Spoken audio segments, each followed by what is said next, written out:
Olá a todos, a Sociedade Objetiva hoje está no 2 de Letra, no Passeio de São Lázaro número 48, no Porto, para discutir um novo rumo ao desenvolvimento sustentável. Temos connosco, a começar pela minha direita, João Cortesão, arquiteto, Marisa Duarte, empresária na área do ecoturismo, Pedro Jorge Pereira, formador na área ecossocial, e a Ana Isabel Ferreira, engenheira ambiental. Eu pedia-vos assim muito resumidamente que nos dissessem qual é que tem sido o vosso contributo para esta área. Se calhar, não sei, começávamos pela direita também. Dentro da área da arquitetura tens desenvolvido projetos ligados às questões da sustentabilidade ou ainda não? É uma intenção? Ainda não desenvolvi projetos construídos. A minha ligação com a sustentabilidade foi o desenvolvimento da minha tese de doutoramento, recém-terminada na Faculdade de Engenharia aqui do Porto. E correu bem? Correu, acho que sim. Acho que pelo menos ficamos sempre com aquela sensação de poderíamos ter feito mais, mas sim, cumprimos os objetivos essenciais.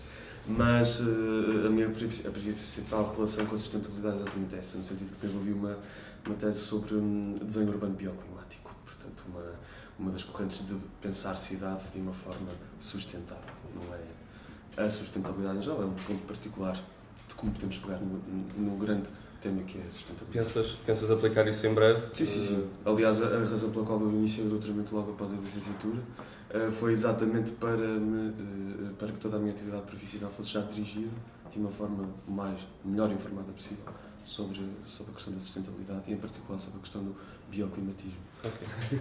Marisa, da tua parte?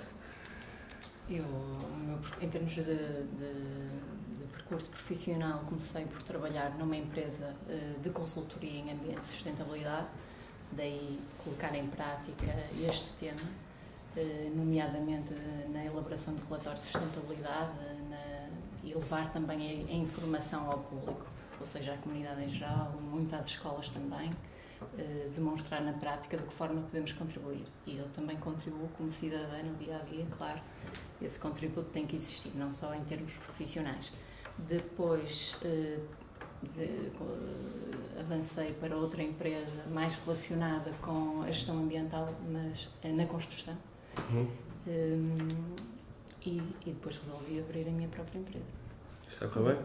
Sim. É muito recente, mas está a correr bem. Okay. Ligada à área da engenharia e do ecoturismo. Ok. Tá bom. E agora à minha esquerda? Eu começo a pensar por esta área, desde logo a nível individual também. No fundo, há sempre imensas coisas que cada um de nós pode fazer e mudar, inclusive, o nosso estilo de vida para que, no fundo, a ideia basilar é que o impacto que produzimos seja o menor possível. A nível, digamos, de atividade, tenho vindo a desenvolver diversos projetos, essencialmente de pequena escala, e a minha área de atuação é essencialmente no universo das organizações não governamentais. Estou ligado a alguns movimentos, algumas associações que, entretanto, algumas delas desapareceram, outras acabaram por adquirir outros contornos. E, sendo muito sucinto, é um pouco isso. Ok, obrigado. Ana? Portanto, após a minha licenciatura em Engenharia do Ambiente, tive uma bolsa europeia de investigação que pretendia estudar a influência dos poluentes atmosféricos na degradação dos monumentos, e foi muito interessante, mas na altura eu percebi que os esforços estavam a ser demasiado concentrados no que acontece após, e portanto fugia muito do meu objetivo pessoal e profissional, de ter a sustentabilidade como base e essência do meu trabalho. Então, posteriormente, quando regressei a Portugal, iniciei o doutoramento na área de ordenamento do território, em que então, assim, nessa fase eu já poderia utilizar os meus fundamentos técnicos e pessoais nessa elaboração, no sentido da sustentabilidade.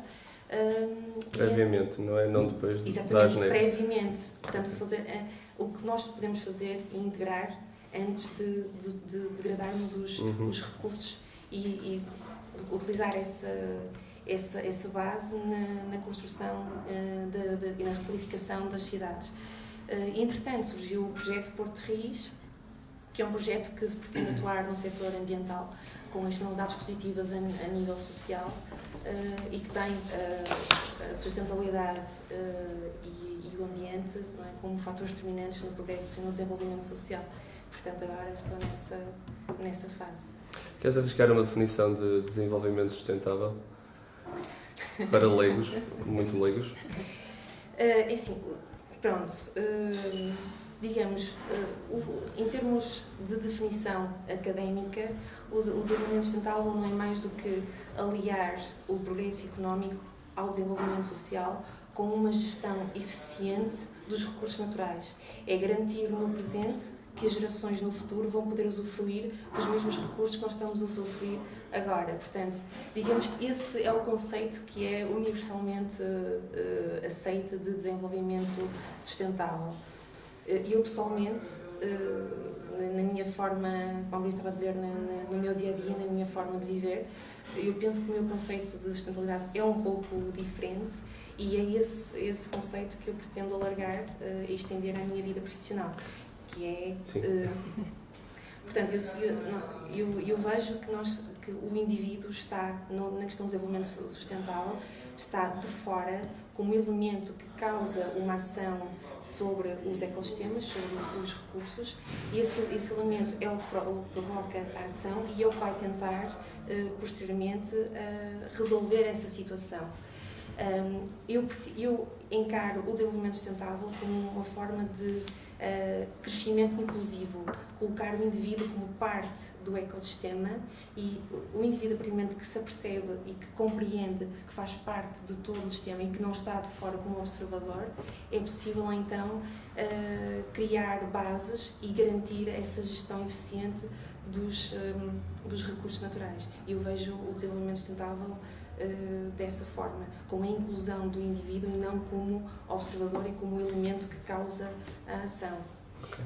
Pedro, em que ponto é que tu achas que está esta tomada de consciência? Está a começar? Sempre existiu? Já fizemos muitas asneiras? Ainda é possível remediar aquilo que foi mal feito? Em que ponto é que achas que está o planeta, fundamentalmente? São várias questões, cada uma delas por si só tem uma imensa margem há muito pano para mangas. Sim. Mas de facto, se calhar pegava um pouco nesta reflexão da Ana e também aquilo que tem sido muito sério do meu trabalho, dos meus objetivos, é exatamente no fundo, fazer esta mensagem, esta reflexão, esta consciência chegar ao cidadão comum. Porque o que acontece hoje em dia, na minha perspectiva, que tem obviamente as suas limitações, ou poderá ter, tem um pouco a percepção que acaba por ser uma questão que, de certa forma, está muito encerrada num debate tecnocrático, ou seja, o cerne dos próprios processos de tomada de decisão são profundamente geradores. Achas que era necessário desburocratizar o sistema, não é? É uma das questões. Outras das questões têm a ver com o próprio grau de funcionamento das instituições democráticas.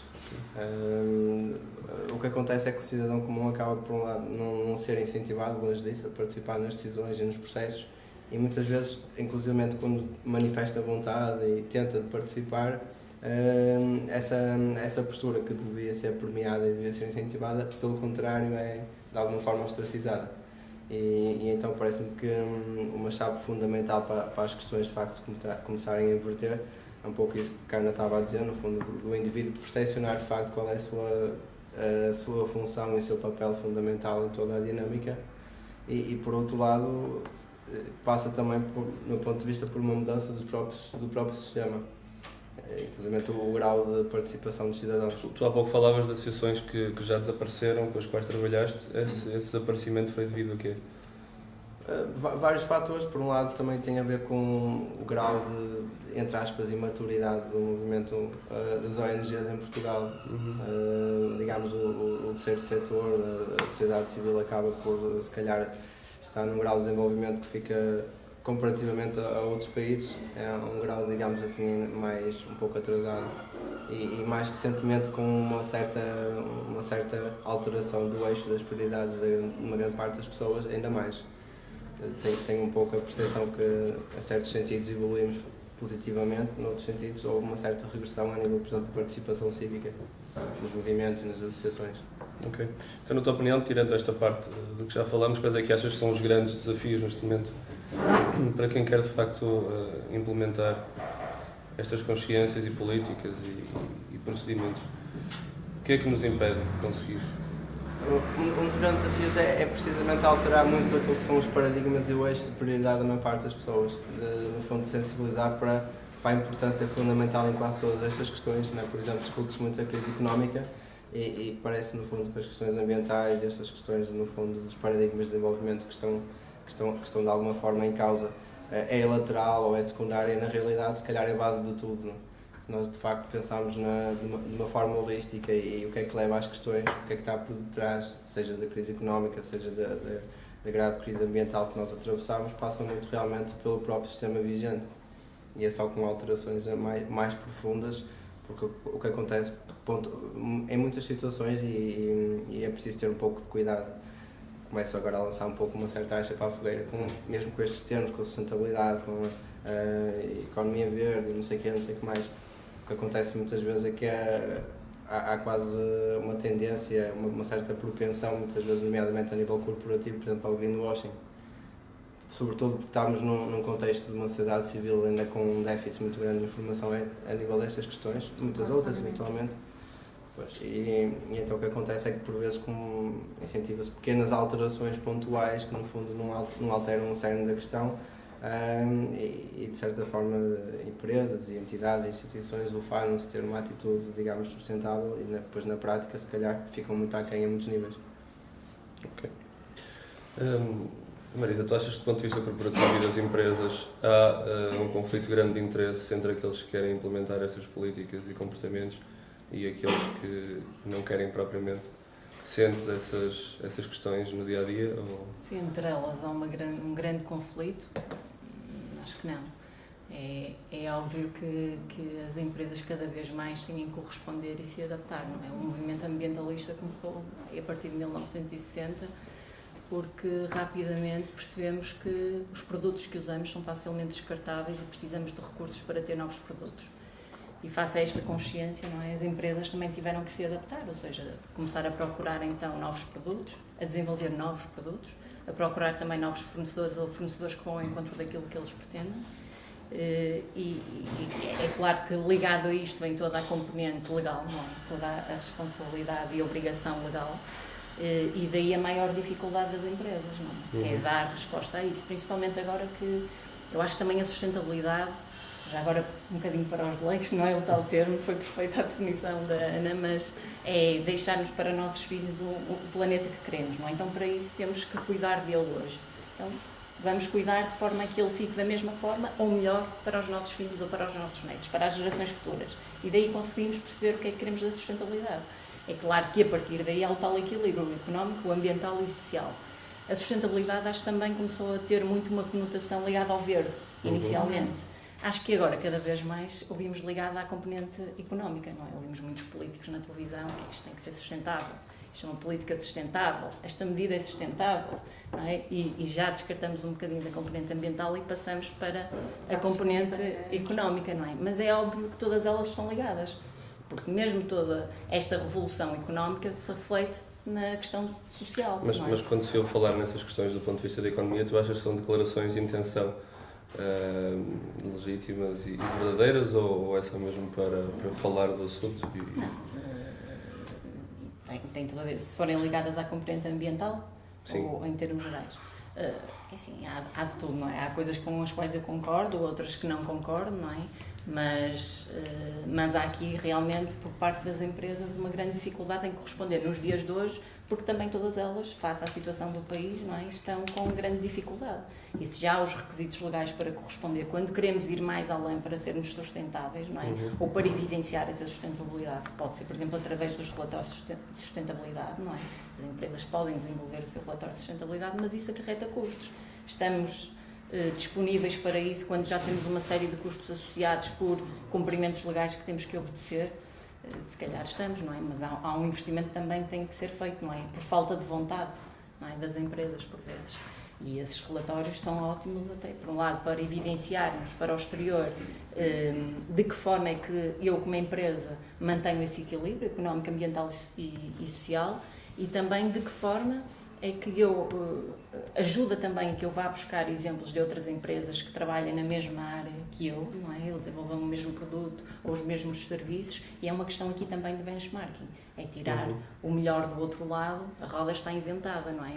Então nós temos é que pegar nela e adaptá-la e perceber se queremos andar mais rápido, se queremos andar mais devagar, para onde é que queremos ir, e é isso que temos que fazer. Mas achas que judicialmente funciona o mecanismo? Em termos de incumprimento das normas que estão estabelecidas desse ponto de vista, há de facto penalizações? Há empresas que cumprem, não é? Eu, obrigatoriamente tenho que enviar uma série de relatórios, ou há fiscalização. Se a fiscalização poderia ser mais apertada, também concordo que sim, não é? Se há pontos que deveriam também ter mais legislação associada, mais fiscalização, em termos ambientais, mais ligado aos setores, digamos setores, não é? Da água, dos resíduos, por exemplo, do ar, acho que sim, que também poderia haver. Há mudanças que têm que ser feitas, mas acho que já estamos muito melhor que há uns anos atrás, e as coisas também vão evoluindo, não é?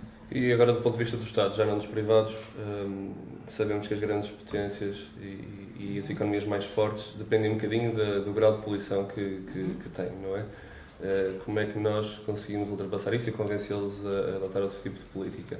Porque eu noto ou sinto que não estamos a pensar muito no futuro, não é? Estamos a pensar em sobreviver agora e crescer financeiramente. Sim, e não propriamente sim, isso também qualitativamente. se deve muito à situação atual do país e queremos sobreviver, não é? Mas achas que a solução está em romper com este sistema capitalista, ou conseguimos ter um capitalismo que seja verde não só nas notas, mas também nas políticas? Porque assim, se nós queremos ser um país da Europa, não é? Fazer parte, temos que ir ao encontro também daquilo que a Europa está a fazer. Acho que temos também dado evidências de que conseguimos em algumas áreas, nomeadamente nas energias renováveis, por exemplo, não é? Temos evoluído bastante, Portugal contribui bastante. Há outras áreas em que poderemos ser melhores, por exemplo, a nível dos transportes. Acho que a área dos resíduos também é muito debatida, mas não é só o reduzir, o reutilizar e o reciclar que tem que se falar no país, não é? A área da energia e a área dos transportes são áreas essenciais e que devem ser debatidas e desenvolvidas se nós também queremos estar em paralelo com outros países da Europa. No âmbito das políticas de transporte, não sei se algum de vocês quer comentar, mas, por exemplo, esta confusão que estamos a sentir no Brasil neste momento por 20 cêntimos reflete um bocadinho o estado das coisas neste momento, não é? E se calhar nós não estamos propriamente a caminhar para uma possibilidade de utilizar transportes públicos de uma forma mais económica e acessível, mas sim para exatamente o extremo oposto. Acham que isto são reações proporcionais? Acham que devemos insistir nesta matéria? A solução está nos transportes públicos ou está numa reestruturação completa daquilo que é a forma de nos transportarmos, por assim dizer, não é? Eu não sei se vocês querem, se algum de vocês querem. Porque Não, realmente transportes não é exatamente o centro da minha atividade. Agora eu acho que há uma forma de encarar a sustentabilidade que me parece pertinente e pode responder à tua questão. É que eu acho que a sustentabilidade tem necessariamente que ser pensada de uma forma holística. Não há forma de pensar nisto de uma forma separada. Ou seja, é só transportes, ou é só habitação, ou é só energia. Claro que eu, no meu caso concreto, sou especialista em urbanismo, mas se calhar a Ana é especialista em qualidade do ar, não sei se é esse, não é? Pode ser. Mas seja a área que for, e depois o que está por trás, a palavra-chave é a sinergia que se cria entre os diversos profissionais. E é a minha sensação, e por ter feito esta investigação cá e no Reino Unido, de que nós cá em Portugal ainda nos está a faltar um bocadinho esta abertura à sinergia. E como havemos de cruzar exatamente os nossos conhecimentos. Acho que estamos a caminhar a passos largos. E estamos, sem dúvida, como tu dizias, num estado muito melhor que estávamos aqui há anos. Mas, portanto, pensar, será que cumpre aos transportes responder a grande parte. Não sei se foi esta exatamente a tua questão. Interpretei assim, resolver os problemas. Não a grande parte, mas do ponto de vista da mobilidade na cidade, quais é que serão as soluções em termos de reestruturação a esse nível?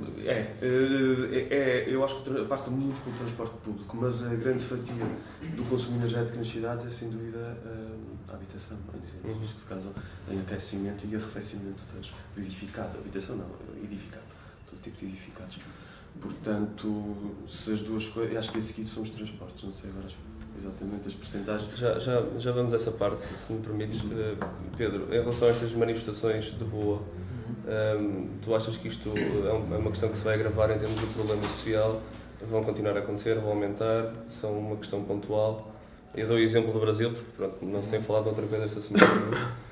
E de facto, por um valor, do ponto de vista financeiro, tão baixo, a população insurgiu-se como nós, se calhar, nunca fazemos, por valores muito mais avultados. Não é? O que é que tu achas do assunto? Eu concordo no fundo, o quanto essencial é desenvolver uma visão holística e da enorme interligação que existem entre as diversas dimensões. Em relação ao transporte público, no fundo, a questão não me parece muito propriamente complexa, apesar de ter as suas complexidades. O que se tem vindo a assistir é no fundo, a um desmantelamento do paradigma do transporte público enquanto um serviço público. Portanto, achas que esta reação social está associada um bocadinho ao conjunto da insatisfação e não propriamente ao autocarro em si? É quase inevitável, é de certa forma uma manifestação da evidência de um sistema que se torna cada vez mais evidente que não funciona. Um sistema que, no ponto de vista, é quase intrinsecamente gerador de exclusão e de enormes desigualdades sociais, que Portugal acaba, infelizmente, talvez por ser um bom ou um mau exemplo disso. Elas têm vindo a agravar-se bastante. E o aumento dos transportes públicos, de facto, provavelmente, se calhar nós deveríamos já há muito tempo ter a mesma reação que o Brasil, digo eu. Porque... Então estamos de acordo com estas manifestações? Eu pessoalmente parece-me positivo, sendo sintomáticas de uma maior capacidade no fundo, manifestar uma opinião da sociedade civil. No fundo, o cidadão comum a manifestar o seu direito de participar na vida pública. No fundo, um cidadão que tem sido, como eu disse anteriormente, bastante excluído das decisões e dos processos. E estas decisões muitas vezes são tomadas realmente sem haver qualquer tipo de consideração por várias vertentes. Mas em relação ao transporte público, só algumas ideias que queria deixar muito resumidamente. Uma das coisas que me parece, entre aspas, um dos grandes calcanhares daqueles, quando estamos a falar de sustentabilidade, e no caso português de sustentabilidade, parece-me profundamente, eu diria quase revoltante, a forma como se desmantelou o sistema ferroviário nacional. Nós, num relativamente curto espaço de tempo, estamos a falar de 1 ou 2 décadas, digamos que o comprimento total das linhas ferroviárias em Portugal passaram para cerca de metade. O argumento utilizado foi o da rentabilidade económica, da viabilidade económica, mas lá está, mais uma vez temos aqui um paradigma de reduzir todas as dimensões sociais, económicas a uma mera lógica do lucro. Porque na realidade muitas dessas linhas ferroviárias eram quase a última esperança em termos de desenvolvimento de zonas rurais periféricas. É absurdo, não é? Hoje em dia quem não tem um automóvel se calhar precisa de ir a uma capital distrito como Bragança ou Castelo Branco, praticamente estamos a falar de todo o interior, que foi completamente amputado em termos de ligações ferroviárias. Mais uma vez temos aqui uma política profundamente geradora de desigualdade, focada no lucro e que não revela realmente uma sensibilidade a dimensões que devem estar sempre conjugadas com a dimensão económica. Estamos a falar de uma escala de rede nacional, uma escala de uma rede mais metropolitana, mais local. Também, no fundo, a base, do meu ponto de vista, o cerne de muito do problema da questão está no facto de todo o sistema de mobilidade ser estruturado em função do automóvel individual. No fundo, é sempre o topo das considerações e das prioridades a nível das decisões que são tomadas, quando muitas vezes nós, se calhar, se conseguíssemos, por exemplo, tornar uma cidade menos, entre aspas, amigável para o automóvel. Um exemplo muito básico, por exemplo, as linhas bus, coisas desse género, muitas têm desaparecido. Provavelmente se o uso do automóvel individual fosse menos incentivado, ou não fosse tão incentivado, ou a criação N parques de estacionamento no interior das grandes cidades, provavelmente teríamos um outro grau de atratividade para o transporte público. Portanto, isto teria que ter um caráter impositivo, no fundo, não, portanto, em termos de desenho da cidade, ir evitando a possibilidade de utilização do automóvel, não achas que... Ou, também deverá passar pela tomada de consciência, presumo, não é? Mas será uma questão de legislação? Todas as decisões que foram tomadas tiveram um caráter impositivo. Não é? Sim. Cada decisão, no fundo, quando se opta pelo desenho como vai ser estruturada uma rua a nível de transportes, não é? O número de faixas que são para o transporte público, o número de faixas que são para o transporte automóvel, todo esse tipo de decisões têm um caráter impositivo. Lá está, não há um grau de participação, normalmente são decisões que estão fechadas em gabinetes técnicos. E a questão fundamental Sim, tem a ver... mas uma coisa é beneficiarem as pessoas do ponto de vista do seu conforto, que é poderem usar o automóvel em qualquer lado, que dá sempre muito jeito. Outra coisa é, de repente, começarmos a habituar as pessoas a outro tipo de prática, não é? Como é que achas que a população poderia reagir a uma política desse tipo? Esse é um pouco o cerne da questão, é que qualquer tipo de medida, digamos em termos eleitorais, é vista com muito maus olhos, não é? Porque nós estamos há um paradigma muito enraizado quase de veneração do automóvel. O facto, por exemplo... É um direito constitucional até. Pois, sobretudo, ironicamente, nos países do sul da Europa. Sim. Predominantemente. Se formos ao norte da Europa, o paradigma é bastante diferente. Inclusive países com um grau com temperaturas muito mais baixas e um grau de pluviosidade muito mais elevado, seria se calhar impensável muitas das decisões que são tomadas em Portugal a nível de beneficiação do automóvel no centro das cidades. Okay. João, vamos voltar a ti. Quando quiseres. Vamos continuar com o que estavas a falar. Se calhar voltamos agora para as políticas urbanas. Estavas a falar do consumo energético das habitações, não é? Queres continuar? Interrompi-te só para concluir aquele raciocínio. Não, fizeste bem. Ok. Pegaste no calcanhar de quilos, que é aquilo que eu vim menos preparado para falar, foi exatamente sobre esta questão. Estou a brincar, das percentagens. Não, eu não consigo dizer agora quais são as percentagens, também não vou estar agora aqui a tentar dizer números, mas a grande fatia do consumo energético são exatamente a indústria e a habitação e o transporte. Portanto, se nós conseguimos pensar isto de forma integrada, só assim é que conseguimos atingir aquilo que é o ideal da cidade sustentável. Mas eu acho que é uma coisa que é importante que todas as pessoas tenham em mente, inclusive o cidadão comum, quando é confrontado com a necessidade de adotar determinados procedimentos com os quais não está habituado, no âmbito da sustentabilidade. E que é que o desenvolvimento sustentável, e agora circunscrevendo o meu discurso naquilo que é o meio urbano, a cidade sustentável é uma utopia. Nós nunca vamos chegar a um estado de emissão zero. Portanto, quando dizemos zero emissões, é um objetivo. É uma utopia, mas uma utopia muito válida. Exatamente. É uma coisa que nos vai orientar. O grande objetivo do desenvolvimento sustentável é que a nossa existência aqui tenha o menor impacto possível sobre o planeta. Mas vai ter sempre um impacto. A partir do momento que nós consumimos oxigênio e importamos dióxido de carbono, o ser humano não deixa o planeta imune. Portanto, todas as atividades têm necessariamente um impacto no planeta. Então, a atividade de urbanização é provavelmente aquela que tem o primeiro e mais importante impacto. Se vocês pensarem logo quando chegamos a um sítio e demolirmos imaginem em Brasil, ou uma cidade desse que é construída, retira-se o manto vegetal, ou de água, o que é que seja, e construímos estruturas artificiais, logo aí nós estamos a mudar imenso. A térmica, o regime de pluviosidade, os ventos, portanto, tem um impacto muitíssimo grande. Agora, em termos de políticas urbanas, eu acho que há aqui uma coisa que parece que é importante, que é, nós estamos aqui a falar há pouco dos três vetores da sustentabilidade, portanto, o económico, o social e o ambiental, e agora eu li aqui há tempos, a propósito da minha investigação, que eles estão agora a discutir um quarto, que é o da governança. Agora uma palavra que está muito na moda e que acho que faz todo sentido que esteja na moda, porque realmente, reporto agora a uma coisa que uma vez ouvi numa conferência, já não me reporto quem era o orador, que dizia, se não houver vontade política, nós não fazemos rigorosamente nada. Podemos estar aqui com investigações e ideias muitíssimo válidas, mas se não houver a vontade política... Tem poder de decisão. Exatamente, por isso eu concordo, a propósito da vossa conversa, tem, de certa forma, há uma parte que é de sensibilização, que é a parte de educação e de apelar à participação cívica do cidadão, que é fundamental. Mas também há uma parte que, na minha opinião muito pessoal, terá que ser imposta. Portanto, isto tem que ser feito assim. Só que o que é que isto implica? Isto implica, como o Ana dizia há pouco, desculpa lá, eu tomei nota, mas achei brilhante, é o pensar antes, o que é que nós podemos fazer antes das coisas acontecerem.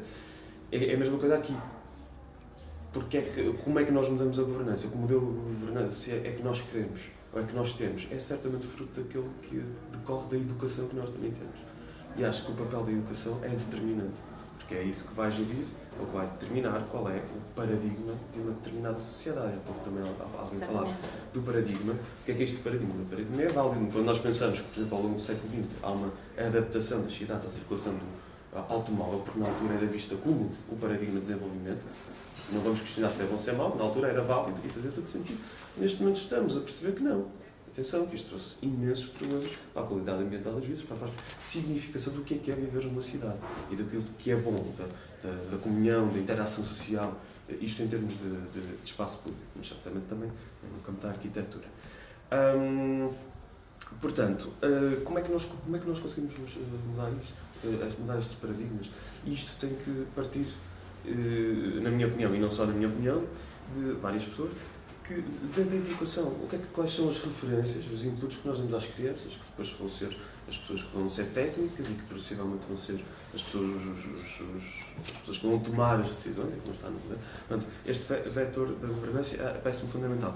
No plano da política urbana, está tudo subordinado a isto. Nós podemos ter, quer dizer, reparem uma coisa, aquilo que eu estudei, da questão bioclimática, isto é um chavão apenas para ajudar a uma gaveta, mas no entanto é a coisa mais simples e básica do mundo.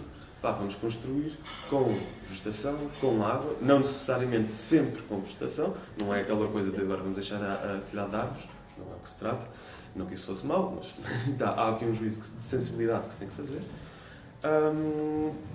Que isto é uma área que é uma coisa muito simples, é uma coisa que já esteve incutida na forma tradicional de fazer cidade, quando nós olhamos para a cidade medieval, para a cidade que sempre foi adaptando à topografia, ao clima, foi trabalhando com os materiais locais, com o know-how, com o conhecimento lá, com as pessoas, com o envolvimento do cidadão, até às últimas consequências, digamos assim, isso perdeu-se, não é?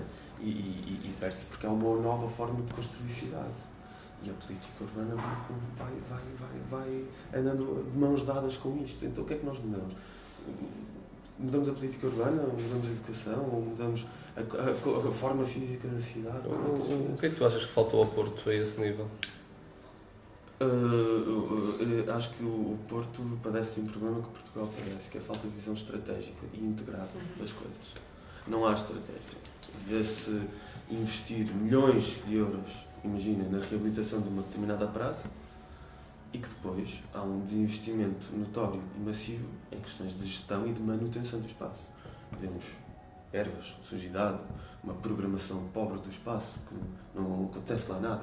Quer dizer, não basta agora retiramos aqui um parque de estacionamento que estava à superfície, vamos devolver a cidade ao peão, mas depois fazemos ali uma praça que aquilo não serve para nada. Quer dizer, tem uns bancos, se os tiver, uns bancos que são desconfortáveis, ou não têm uma sombra, ou não se pensa em termos de edificado. O que é à volta? Uma praça por si só pode sobreviver, mas a cidade funciona como um todo. Nós não podemos pensar em espaço público, transportes, edificado, indústria, de maneira sectorial. Nós temos que ver como é que as coisas se vão ligar. Onde é que eu estou a construir aquela praça? Onde é que eu estou a construir aquele centro comercial ou aquela universidade, o que é que seja?